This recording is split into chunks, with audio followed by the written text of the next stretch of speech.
firman Tuhan tentang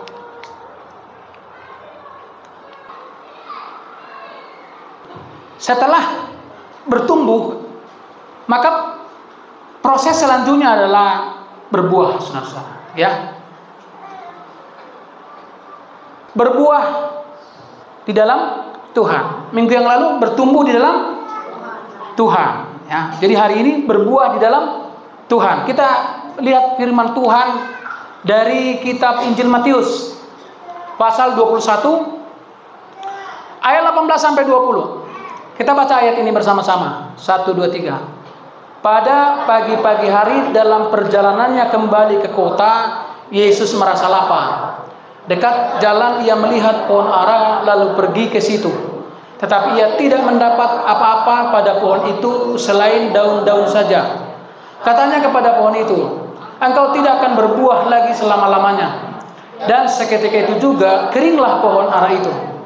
Melihat kejadian itu, tercenganglah murid-muridnya, lalu berkata, bagaimana mungkin pohon ara itu sekonyong-konyong menjadi kering?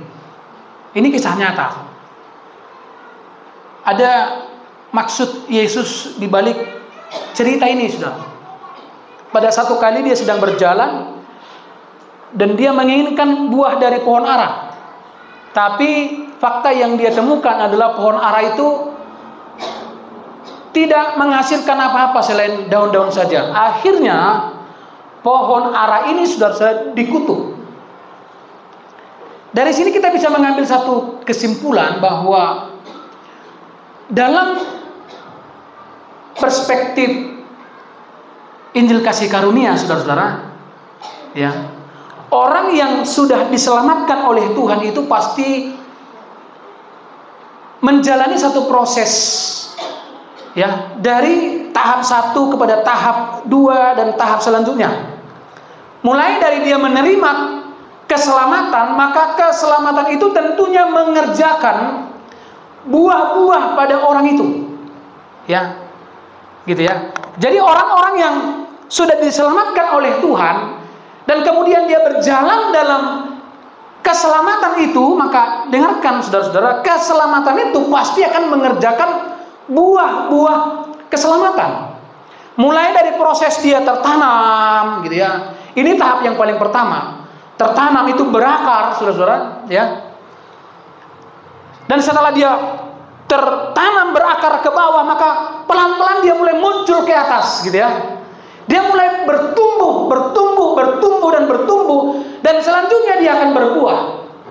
Ini adalah inti dari cerita ini, bagaimana Yesus mengharapkan buah.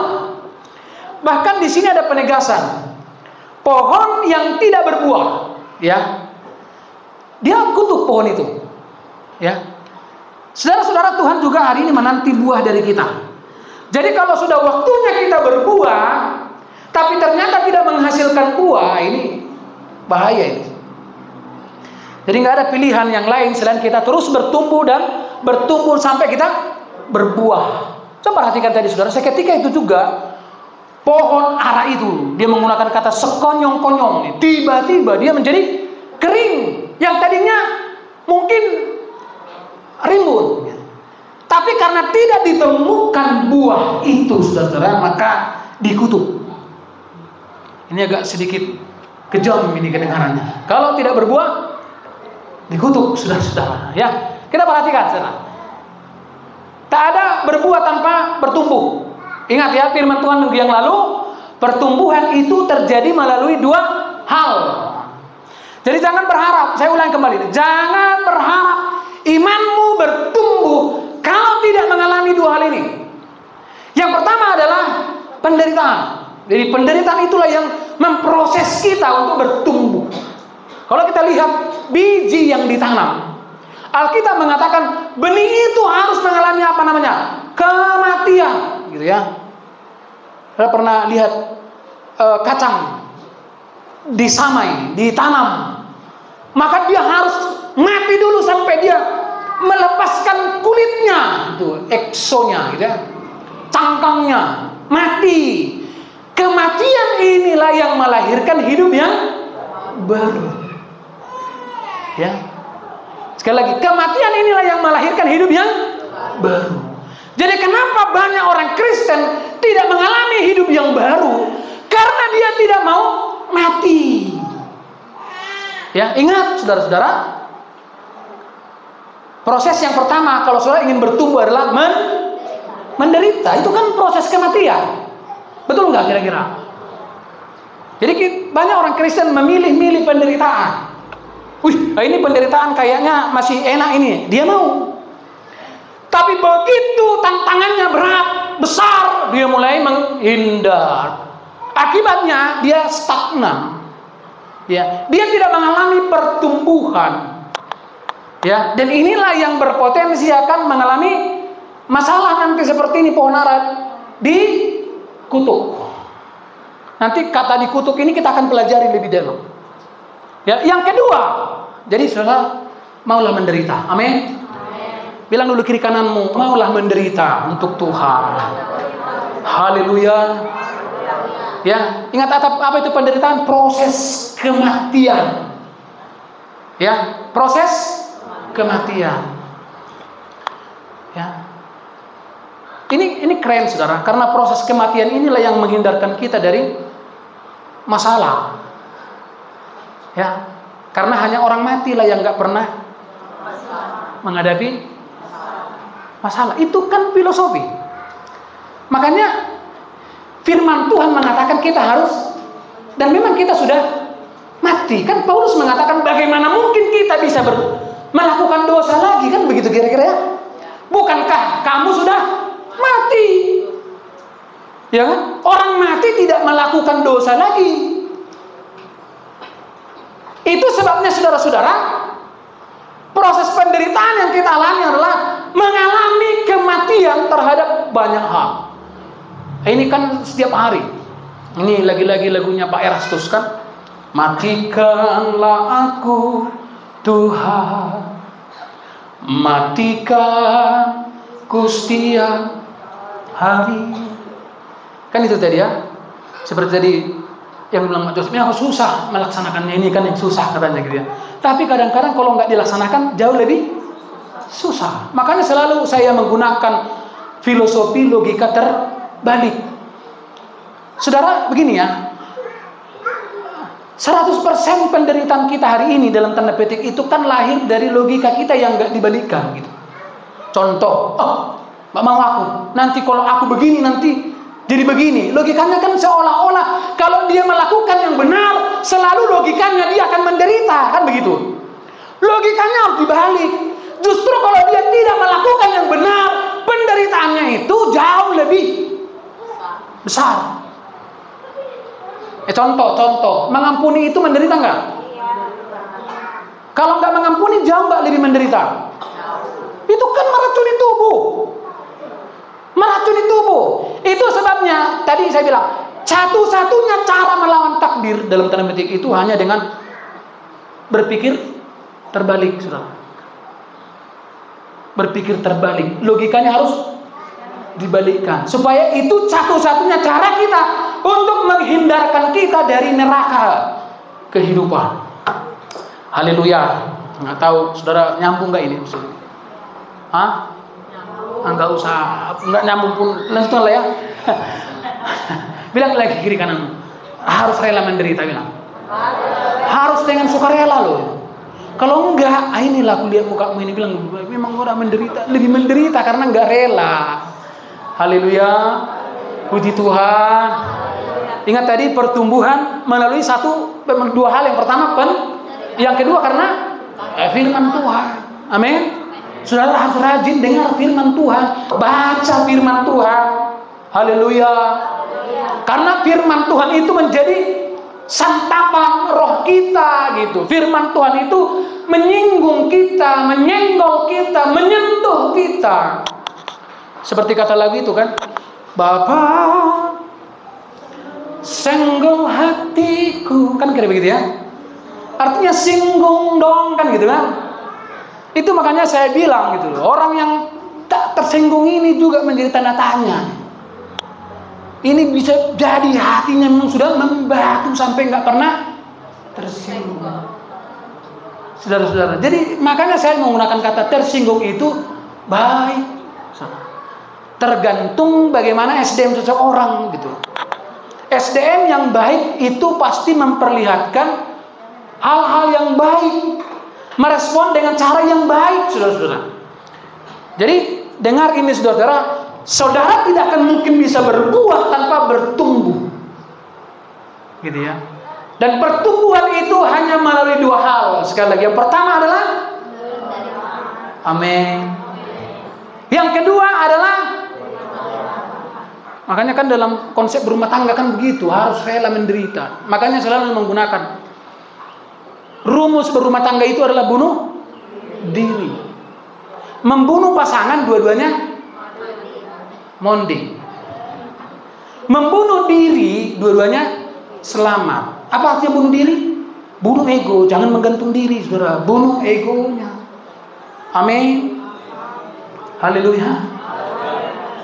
Ada yang bilang begini, ego itu apakah berbahaya? Berbahaya kalau tidak dikelola dengan baik. Ego itu penting loh.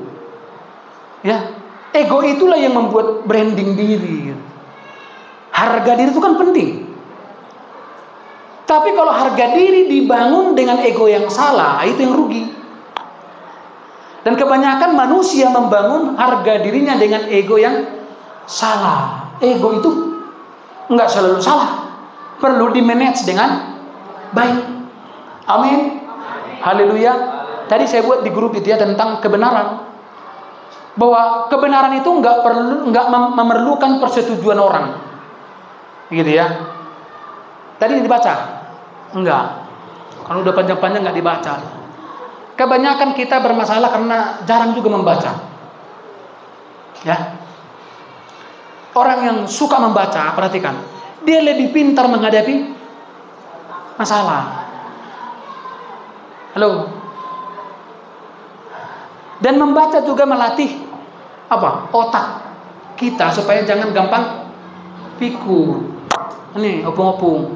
Membacalah. Ya, itu menghindarkan kita dari pikun dini. Ya. Kayak tadi ada lucu-lucuan, saya lihat di Facebook. Ada seorang ibu-ibu menyorong ke apa? Kereta baby itu ya. Stroller ya. Dia baru saat itu di mall, dia baru sadar anaknya nggak ada di situ. Dia panik, rupanya anaknya dia gendong di belakang. Mana anakku? Katanya. Anakku mana? Anaknya di belakang. Itu sudah pikun. Padahal masih baby anaknya. Itu pasti cara membaca. Saudara, dulu nggak semua orang bisa membaca karena nggak semua orang punya uang untuk membeli buku. Nah sekarang nggak perlu uang beli buku, sudah punya paket. Bacalah artikel orang tua misalnya, cara mendidik anak yang baik. Bacalah nih keluarga muda ini, saudara, supaya jangan sama lagi dengan keluarga yang sudah tua yang di sana-sana gitu, sudah gagal mendidik anaknya. Kita kan masih punya, kita ini aset yang masih berharga loh. Karena kita masih punya kesempatan yang banyak untuk memulai lagi dari awal. Makanya bacalah tentang parenting, semua segala macam ya. Begitu ya? Enggak. Daripada saudara hanya membaca pikiran orang, baca status orang, tuh orang maksudnya mana coba. Padahal semesta dah. Nah, ini yang berbahaya. Lanjut. Konsekuensi dari tidak berbuah itu jelas apa?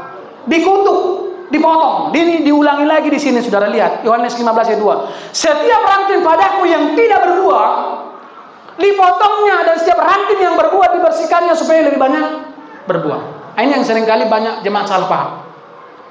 Ada kadang-kadang jemaat ini yang cemburu kan gitu. Kalau sama si jemaat gembala ini gitu, karena suka berkorban dia, suka kali dia kesana gitu kan. Ini memang Alkitab itu kan. Coba deh lihat ini. Halo. Lihat ini. Yang nggak berbuah coba lihat sini. Yang berbuah semuanya. Lihat, yang setiap ranting yang berbuah dia apa? Loh, diberikan waktu lebih ke sana, saudara, supaya lebih banyak berbuah. Haleluya. Puji Tuhan. Haleluya. Makanya semua diperhatikan. Amin. Aku nggak pernah diperhatikan, berarti aku kurang berbuah. Untunglah sadar diri, saudara. Saya selalu bilang begini, ada orang tidak menyadari walaupun dia sadar. itu pernah, masih ingat saudara cerita saya di Pulau Gadung itu? Sadarnya dia ada tangan yang masuk, tapi dia tidak menyadari bahwa itu, dia pikir itu tangannya. Kalau orang sadar, gampang gak disadarkan? Masih gampang gak? Nah ini yang sadar ini, saudara sadar, yang sering tidak menyadari. Lebih kalau sudah sadar, gampang menyadarkan daripada dia gak sadar. Bagaimana menyadarkan itu? Opung, nggak sadar lagi sudah koma. Bagaimana menyadarkan itu? Makanya kadang-kadang agak sedikit linglung aku kalau sudah nggak sadar baru disuruh perjamuan kudus. Angkatlah roti, dan nggak bisa lagi diangkat, saudara. Ya kan? Mau kita masukkan ke mulutnya, datang dokternya, jangan Pak. Udah mau mati nih Pak, nggak bisa lagi, nanti mati. Takut juga kita kan? Ya kan? Inilah roti. Udah nggak sadar. Bagaimana menyadarkan itu dengan perjamuan kudus? Haleluya. Nah, bilang yang jemaat-jemaat yang udah nggak pernah ibadah ini, sama sekali bilang sama mereka, ya bilang nanti ya, mumpung masih sadar kau makan perjamuan kudus daripada nanti sudah nggak sadar baru panggil gembala, tuan mama, perjamuan kudus. Haleluya. Jadi kita ini sadar, yang kadang-kadang perlu di firman Tuhan itu menyadarkan kita walaupun kita sadar. Oh iya ya, padahal tadi ku ingatnya itu ya kan gitu. Tapi lupa. Padahal aku ingat katanya. Pernah begitu nggak? Hah? Saya dulu kan sampai saya panik di Crown sana. Handphoneku hilang. Sampai saya masuk ke mobil, mana handphone? Saya bilang, Bugem, aku lagi ngomong sama Pak Mira ini. Halo, iya. Handphoneku, cari dulu handphoneku sana. Ingat tapi lupa. Itu namanya lupa-lupa. Artinya kan masih sadar dia kan. Coba dia kira ada nggak yang nggak sadar di sini? Contoh dia masih tahu, oh ini Rabu KTM, kan gitu kan? Ada udah nggak sadar lagi dia, saudara. Bagaimana menyadarkan itu gitu loh? Yang tidak sadar. Makanya bersyukurlah kalau saudara masih sadar. Matius 5 ayat 13. Kamu adalah garam dunia. Jika garam itu menjadi tawar, nah ini dia saudara-saudara. Dengarin ya. Dengan apakah ia diasinkan? Tidak ada lagi gunanya selain dibuang dan diinjak orang. Inilah kekristenan yang hanya Kristenan KTP. Dia tidak mengalami pertumbuhan karena dia nggak mau tertanam. Tahu soal tertanam itu, dia membuat dia kokoh. Karena dia tertanam makanya kokoh. Gak gampang tumbang, gak gampang pindah-pindah. Dikit-dikit, nggak suka aku mau pindah gereja aja gitu ya. Tapi khotbah minggu depan enak ini kayaknya nggak jadi pindah katanya. Pas di ibadah minggunya kemudian agak menyinggung, pindah aku. Gak mau tertanam sehingga dia gak bertumbuh. Dan kekristenan semacam ini dia menjadi seperti garam yang tawar. Sudah tahu ada garam yang tawar loh? Adalah karena firman Tuhan mengatakan itu. Dan itu gak ada gunanya. Garam itu baik untuk pupuk, bagus gak? Tapi garam yang tawar gak ada gunanya. Yang bisa dilakukan untuk garam yang tawar hanya dibuat, diinjak-injak orang. Ini masuk dalam definisi ini, saudara. Tidak berbuah. Ya. Bilang kiri kananmu, jangan menjadi garam yang tawar. Udah mulai nggak ada asinnya lagi, kulihat diriku. Bilang, diriku lah bilang, jangan dirimu lagi. Dan mulai dengan orang rasa sirah naik, nggak mulai sirabun. Kadang-kadang orang Batak ini kan sirabun itu pupuk loh itu. Lihat kompos itu salah satu komposisi daripada kompos itu adalah sirabun. Orang Batak bilang, oh sirabun itu negatif, ya kan? Sirabun katanya kan, sirabun ada koko. Padahal sirabun bisa menyuburkan tanaman. Itu beda dengan garam yang tawar. Jadi ingat konsekuensi dari tidak berbuah itu apa? Dikutuk, dipotong, dibuang. Halo? Dibuang. Sama-sama katakan dibuang. Jadi ada orang memang menjadi, bukan karena dia pengen apa? Bukan karena dia nggak mau, tapi memang sudah dibuang. Tuh mah komonnya blok kononnya kan? Betul nggak? Karena dilihat ini nggak ada lagi gunanya, ya kan? Nggak ada lagi gunanya. Bilang kiri kanan, bersyukurlah saya masih berguna. Bilang dulu. Mau lo dangan menong guna bereng dah terbuang sendiri deh. Jadi mau lo misalnya lo kok kamu non nggak gawe kurang lah. Dan di gereja biar bilang berminggu biar segala macam. Memang itu bukan kadang-kadang nggak itu termasuk itu. Siapa yang membuang? Jangan. Menurut taruh Tuhan Yesus mau nak kejam Tuhan Yesus nak kan? Bukan Tuhan Yesus yang membuang, selain karena gini loh, namanya nggak berguna. Tadi kan Bu Gemini bilang begini, ini sepatu-sepatumu ini masih berguna nggak? Ini masih sepatu yang mana? Sepatu pangoli, sepatu apalah, masih di situ. Diturunkan pangkatnya dari kulit sepatu itu, sepatu dia di atas gitu. Ini sepatu ini, oh memang Ibu Gembala ini kan teliti soalnya ini di sini di lantai 2, lantai 3 gitu. Saya nggak tahu, belum kucek soalnya. Tapi memang kadang-kadang yang nggak berguna. Beberapa waktu yang lalu habis di keramik pastor ini kan yang nggak berguna itu kita buang. Tahu nggak kenapa dibuang? Dikasih orang pun nggak layak lagi, nggak layak. Saya pernah gitu, Bu Gemini dikasih seseorang lah, buruk-buruk dari seseorang. Ya, sampai di sini, ya Tuhan, sebetulnya 3 kali dia ngasih ini. Oh, adalah celana pendek, kerbau pun bisa masuk. Saya pikir memberi pun harus berpikir kita ya. Itu menghina itu namanya. Semua pemberian itu kita buang karena kita ingat manusia yang paling miskin pun contohnya di Siantar ini nggak layak itu. Jadi dibuang saja.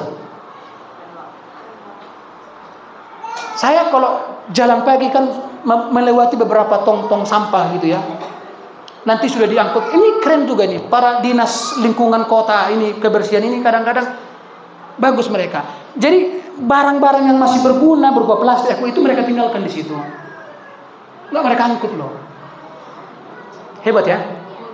Berkatilah itu supirnya itu ya. Tadi pagi saya lihat kok baru diangkat sampah kok masuk lagi ada pemulung gitu loh. Rumahnya ditinggalkan plastik-plastik.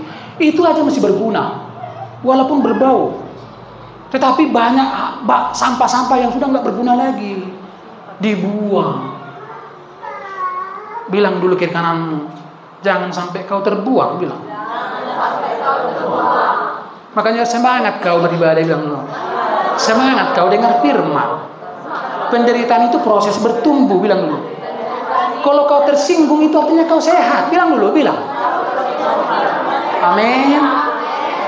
Amin. Yang tersinggung-singgung. Itu wajarnya. Tapi kalau setiap kali khotbah tersinggung dia, nah udah ini sudah mulai penyakitan ini. Coba kalau contoh saudara semua sekujur tubuhmu bernanah semua. Bayangkan dulu, bayangkan ya, bernanah semua, sebagian sudah ulatan. Ntar lagi kita makan di rumah ya. Kira-kira dengan tubuh yang seperti itu, saudara gimana? Siapa yang harus hati-hati? Saudara yang harus hati-hati atau orang lain yang harus hati-hati? Ada yang minum otobiat. Dia kena dikit berdarah. Karena memang begitu banyaknya luka. Haleluya. Kalau saya lihat wajah-wajah di sini semua sehat-sehat semua. Subhanallah, subhanallah. Puji Tuhan. Lanjut. Dalam konteks Alkitab, berbuah berarti menghasilkan sesuatu yang baik. Perhatikan ini ke depan sana. Bermanfaat. Dan sesuai dengan kehendak Tuhan. Baik secara rohani maupun jasmani. Ini mencakup berbagai aspek kehidupan seperti pertumbuhan rohani, pelayanan, kasih, dan perubahan karakter yang positif. Berubah. Amin. Amin. Haleluya. Kalau luka sudah mulai sembuh, apa artinya? Agak ditiup dongak pegugu gomos bar hera-hera. Haleluya. Enak kali kan gitu kan? Betul enggak? Ini kadang-kadang neng hal di mana? Ala akabaro di segala tempat. Nihal pe mana gabe? Dosa kan? Kenapa kau nangis? Dia membunuhku, kata coba. Kenapa? Dia membunuhku dengan pelukan itu, kata coba. Ya kan? Kenapa? Karena bisul di mana-mana. Haleluya. Kalau saudara sudah mulai sembuh, apa yang terjadi? Daya gerak saudara mulai ceria kan? Tadi dibilang mama si kembar tadi kan? Dia memang berapa kali hilang suaranya? Halo? Suara 3 dia. Ya kan? Pasti nggak enak makan waktu itu. Begitu dia mulai sembuh, apa yang diingat? Bakso, miso, gitu ya? Dipangsi. Mulai selera makan. Nah itu makanya kalau saudara sudah mulai sembuh secara rohani, yang saudara ingat apa? Doa, baca firman, kebaktian, ibadah doa gitu kan? Ya begitu memang. Tanpa itu yang nggak bertumbuh kan gitu loh. Berarti masih belum. Bilang kira-kira malu. Mau lo nggak mulai malu, mau kamu doa apa yang mulai berubah pada iya. Besok makan bakso kita jadi ya. Tahu kau dia. Ya. Orang kalau sehat. Kemarin aja kita yang apa itu? Retreat itu, saya grogi, saya disuruh saya mengajar sekolah minggu. Saya baru sadar semenjak saya jadi gembala belum pernah saya mengajar sekolah minggu. Disitulah kemarin, aduh Tuhan puncak laku. Untunglah guru-guru sekolah minggu ini pengertian, gak ada yang lihat aku. Mereka lihat ke danau semua. Cuma 5 menit. Udah aku bilang begitu. Habis itu kita makannya. Saya lihat makan, wah gini semua.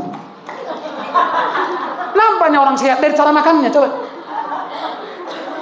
Itu udah gak sehat. Jadi cara saudara mendengar firman, nampak saudara iman saudara sehat atau enggak gitu loh. Kadang-kadang udah lucu pun. Itu. Bahaya itu. Ya, bahaya. Jadi ini ya, apa itu berbuah? Saudara sudah paham apa artinya berbuah? Ini dalam bahasa Yunani-nya apa? Karpos, bukan keropos ya, karpos. Karpos itu kalau di bahasa Indonesia kan begini, sesuatu yang dihasilkan dari dalam, yang dapat dinikmati oleh orang lain, dan hasilnya, bilang dulu sama-sama, bikin semua. Yang punya jempol, enggak punya enggak usah. Yang punya jempol aja. Masih ada semuanya. Ada begini. Memang gak ada jempolnya. Lihat ya, saudara harus mulai berbuah. Amin. Melalui apa? Melalui perubahan-perubahan yang positif. Haleluya. Berubahlah. Amin. Yang tadinya malas beribadah, apa tandanya dia sudah mulai berbuah? Dia mulai rajin beribadah. Yang tadinya dia nggak pernah berdoa, dia mulai berdoa pagi-pagi walaupun Yesus, amin katanya. Udah nggak apa-apa, sudah nggak apa-apa. Jangan nanti, mending kau nggak usah berdoa. Bilang begitu aja, Yesus terima kasih, amin. Gitu aja. Sudah, itu perubahan. Amin. Yang tadinya si holit mangging, noenga holit nama tong naik. Mangging naik ngamago. Yang tadinya perhitungan, sekarang tinggal hitung. Yang penting ada perubahan. Amin.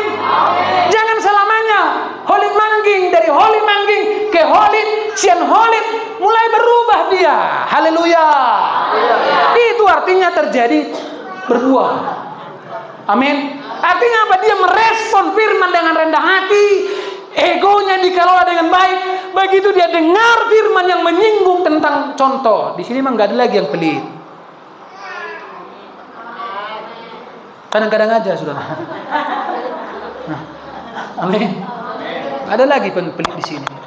Berjuru-juru saya matot sudi. Puji Tuhan. Tadi saya durung-durungnya teh. Oh semangat jo tong dokon. Benar. Dalam dua arti ini. Iya kan? Udah baik-baiknya semua jemaat di sini. Duh. Baik-baik loh. Patak sorong do sosi babungota kan? Makanya kadang-kadang udah bisa babungota game na to.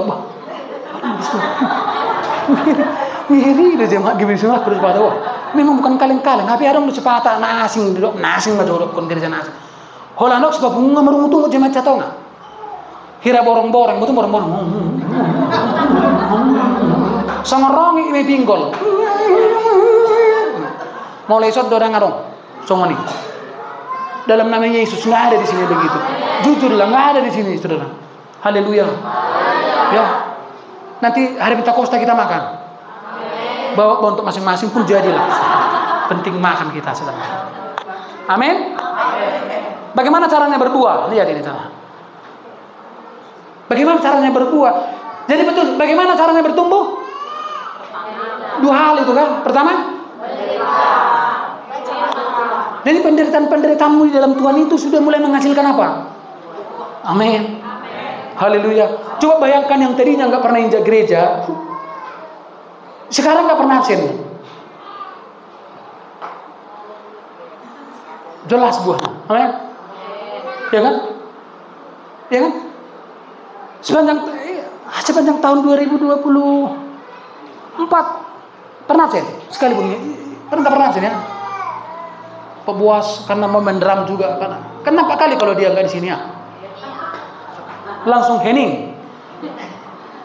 Ya kan?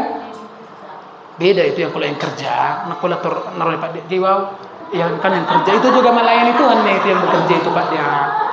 Melayani Tuhannya itu. Amin. Jangan pula nanti golak Pak, harus gereja aku katanya pula. Itu juga nggak berhikmat. Ya kan? Nggak berhikmat juga itu. Karena kadang-kadang Roh Kudus juga nggak mengaruniakan seperti itu. Ya kan? Itu artinya berbuah.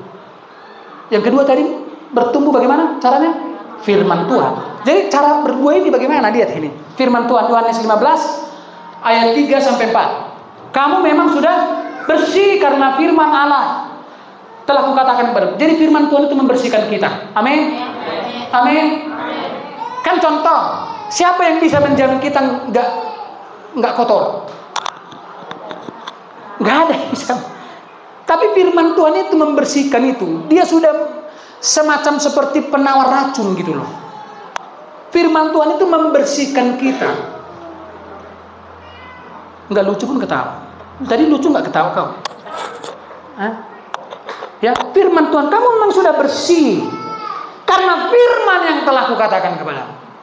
Jadi orang-orang dengar.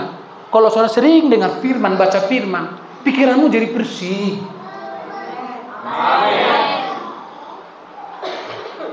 Halo yang suka pikiran kotor. Hidup yang bersih tidak mungkin lahir dari pikiran yang apa itu pikiran kotor?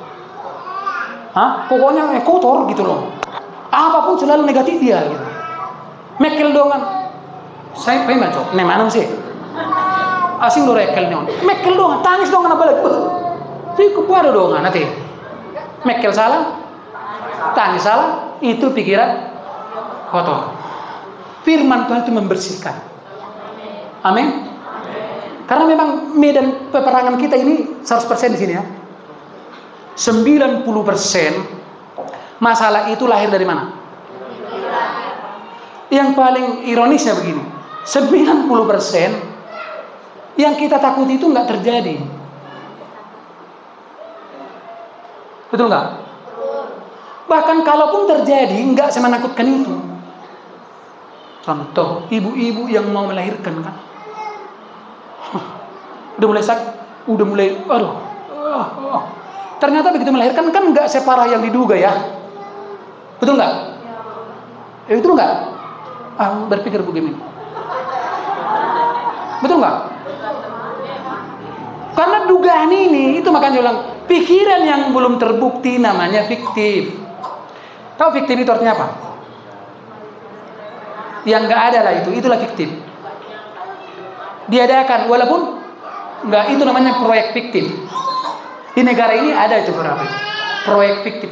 Dibikin membangun jembatan, katanya jembatannya tak ada. Yang paling parahnya contoh, jembatannya itu di mana? di Semarimbundolo katanya. Mana ada jembatan di Semarimbundolo? Anggaran 3 miliar katanya. Nggak tahu jembatan. Contoh, ini contohnya ini ya. Jangan pula kalian bikin ada jembatan di Semarimbundolo. Contohnya ini, bilang dulu kiri kanan contoh itu bilang. Ingatkan dulu dia. Fiktif itu artinya mengadakan yang tidak ada. Itu jadinya mengada-ada. Ayat 4, tinggallah di dalam, ini caranya berbuah ya. Tinggallah dalam aku dan aku dalam kamu, sama seperti ranting tidak dapat berbuah dari dirinya sendiri kalau ia tidak tinggal pada pokok anggur. Demikian juga kamu tidak berbuah jikalau kamu tidak tinggal di dalam. Bagaimana caranya berbuah? Tinggal di dalam firman itu. Amin. Contoh, jangan takut katanya. Jangan takut. Saudara milih mana? Tinggal di dalam firman itu atau keluar dari firman itu? Artinya tinggal di situ berarti ya, itu emak. Egi mebiarau dan mebiarau, gitu kan? Ada begitu kan? Egi mebiar, loh itu natural loh. Contoh, karena dalam diri kita ini kan ada beberapa penasehat ya kan? Pikiran itu penasehat, perasaan itu penasehat. Kadang-kadang takutnya kita, contoh berkorban, takutnya kita kadang-kadang kan? Kalau ku kasih nanti ini kan gitu kan? Mebiar di balai dan mebiar. Atau emak, langsung orang iportibion, itu kan? Share langsung tuh isi doang ya. Betul gitu, betul ya? Iya kan Mas kan? Betul nggak itu?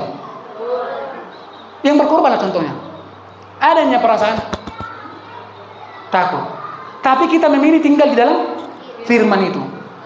Tindakan kita membuktikan kita nggak takut, walaupun ekso kita.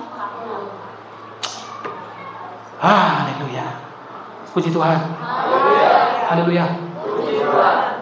Mengetu sudamu, kena? Hah? Nang. Itu siapa dong? Tahu? Haleluya. Firman Tuhan itu kan itu makanya bagi daging itu menakutkan, betul nggak? Makanya ketika firman Tuhan mau dilaksanakan, daging itu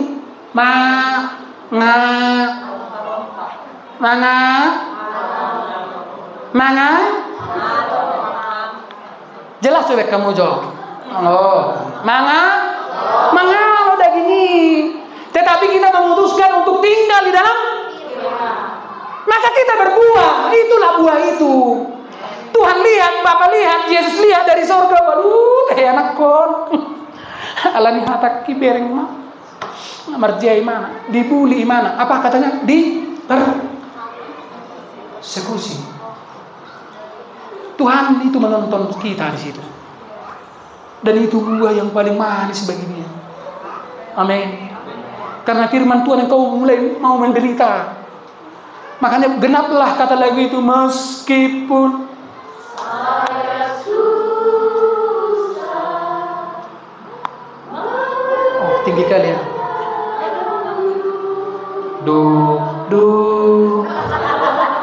Saya mau iring Yesus sampai selama-lamanya. Makanya penderitaan hidupmu sekarang Tuhan ganti. Saya selalu mengatakan, kemarin saya bilang itu di mobil si Riana sama si Devi, saya bilang ya, begitu engkau memutuskan, maka buku cerita sudah selesai. Tinggal engkau sedang melakonkan cerita yang engkau putuskan. Begitu kan? Ini yang bagian belum menikah, dengar. Ya. Bagian belum menikah. Si Rado contoh, begitu kau putuskan menikah, ceritanya sudah dengan siapa yang kau menikah, sudah ada bukunya. Kalau kau menikah dengan wanita yang tepat, bukunya enak, bagus ceritanya. Tapi kalau kau sudah menikah, contoh ini dengan wanita yang enggak tepat, maka di buku itu sudah jelas ceritanya, sudah selesai ceritanya, tinggal melakoninya si Rado ini nanti. Nah, kalau enggak di dalam Tuhan, maka lagunya bila ku ingin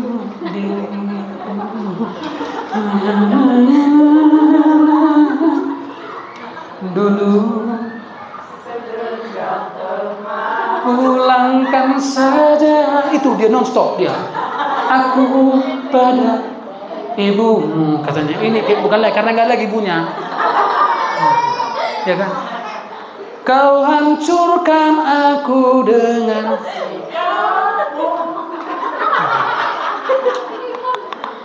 atau yang paling kadang-kadang sugari manian jongjong mau di doloki huti bunglo huti hutim semua jadi lagunya. Tetapi dengar, Tuhan ingin menggeser cerita itu, saudara, sehingga penderitaan yang aturannya tidak berbobot jadi Tuhan geser. Sini kawan aku, katanya,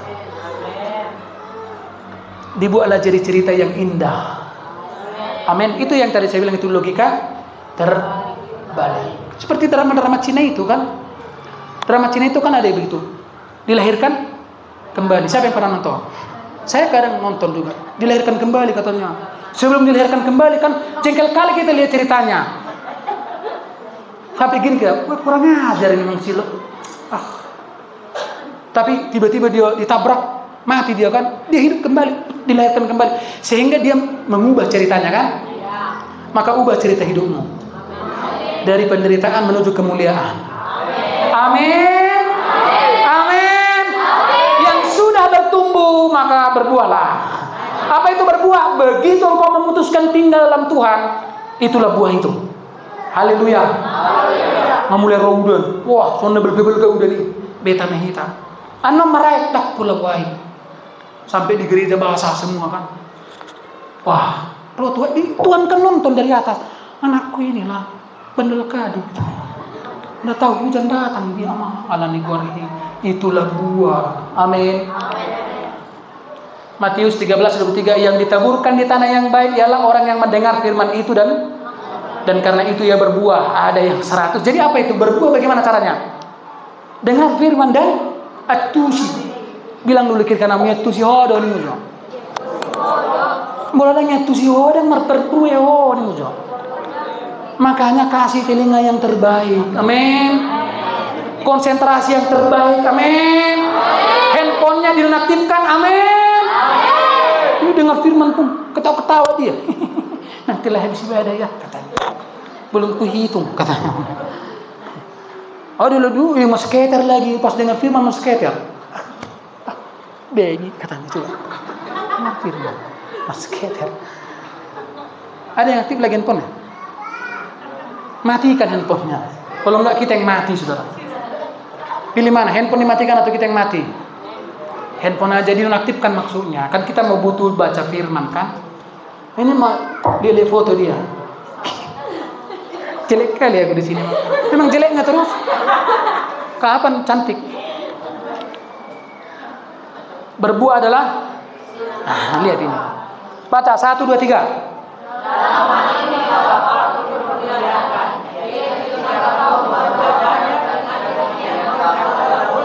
Jadi berbuah banyak itu artinya apa? Tinggal dalam Tuhan banyak. Amin. Amin. Amin. Haleluya. Semuanya menderita. Makanya berkorban pun menderitanya itu. Makanya terlalu sering pendeta ini mengkhotbah tentang berkorban. Nggak mau datang lagi aku, katanya. Itu kan menghindari orang yang menghindari penderitaan pasti lebih. Itu makanya saya bilang orang yang tidak mau berkorban pasti akan jadi korban. Pilih untuk tidak menjadi korban. Caranya apa? Berkorban. Amin. Di rumah pun begitu. Suami istri dengar. Kalau engkau tidak mau jadi korban, berkorbanlah. Istri berkorban untuk suami. Suami berkorban untuk istri. Amin. Istri jangan terlalu banyak menuntut. 1 tuntutan aja bisa menghilangkan 1 RT. Ini setiap hari 5 tuntutan. Tritura. 3 tuntutan rakyat. 1. Kan banyak kali kan. Kalau ibu gembala ini hampir nggak ada lah tuntutan-tuntutan yang kurasa apa. Ingat-ingat dulu ya. Tuntutan begini, jangan terlalu malam tidur 1. Jangan terlalu banyak makan lagi. Sambil makan dia menasihat saya. Iya kan? Coba yang biasanya kan yang suka menuntut itu ada juga bapak-bapak yang tuntutannya banyak kali. Ada itu. Tapi kebanyakan ibu-ibu. Betul nggak, ibu-ibu? Betul nggak? Makanya tadi baca dulu yang saya kirim terakhir. Baca dulu yang saya kirim terakhir itu di grup tentang kebahagiaan. Kamulah yang tidak mau bahagia, ibu-ibu.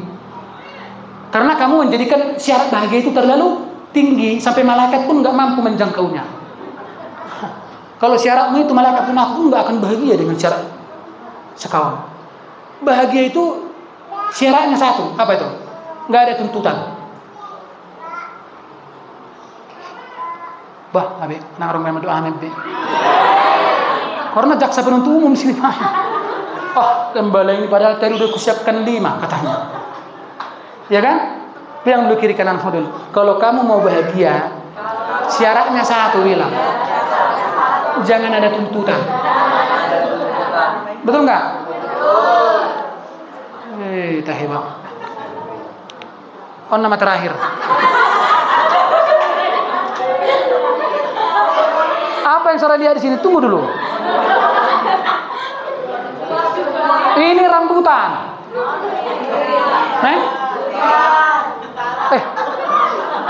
Tadi rambutan. Durian, lihatlah saudara-saudara.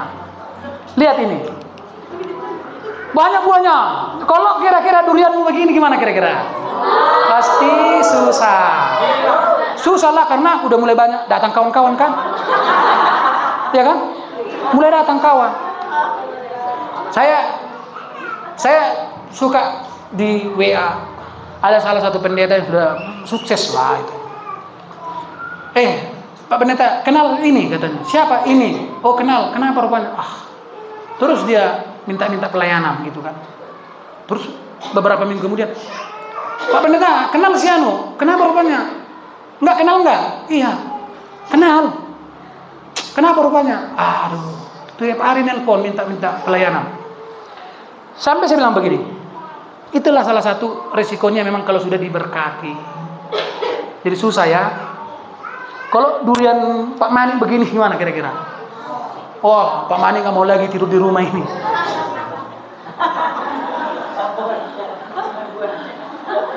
Ya kan? Coba perhatikan dulu ke sini serius.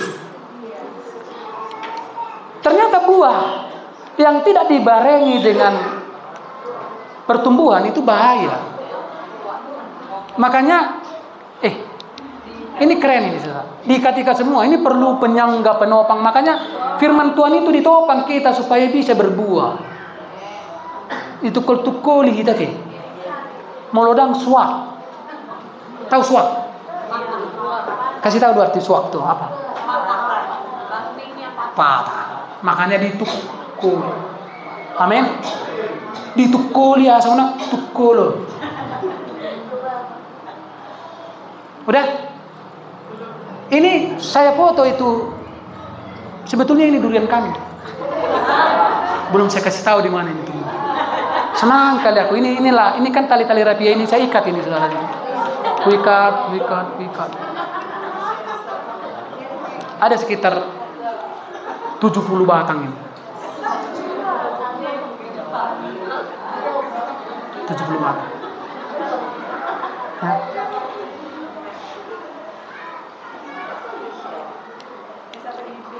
Tuhan senang kalau kita begini. Dan buah itu nggak datang tiba-tiba. Buah itu adalah sebuah proses.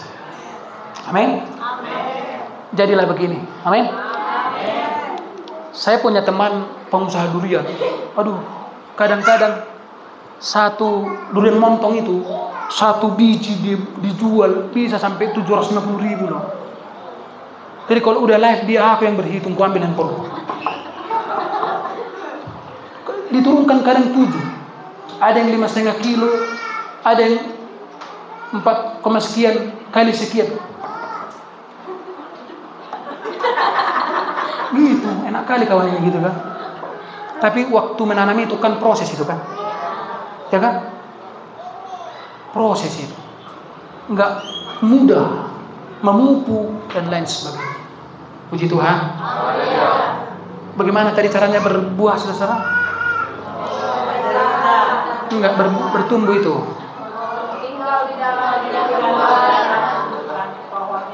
Gimana caranya tinggal? Memilih tunduk kepada firman walaupun daging. Halo, karena suka mengaluh. Kadang-kadang nanti suatu waktu Tuhan akan menguji engkau dengan ujian yang bisa aja, bukan hanya soal penderitaan yang diuji kita. Kadang-kadang berkat pun diujinya kita kan. Diuji enggak? Saudara mau tinggal di mana? Di firman itu atau di luar firman itu? Dua-duanya ancaman penderitaan. Tapi dengar, logika harus dibalikan. Ikut Tuhan memang menderita. Tapi kalau tidak ikut Tuhan jauh lebih menderita. Contohnya siapa? Jojo, siapa contohnya? Kita lah selama ini ya, kira-kira begitu. Puji Tuhan, sudah selesai, saudara-saudara.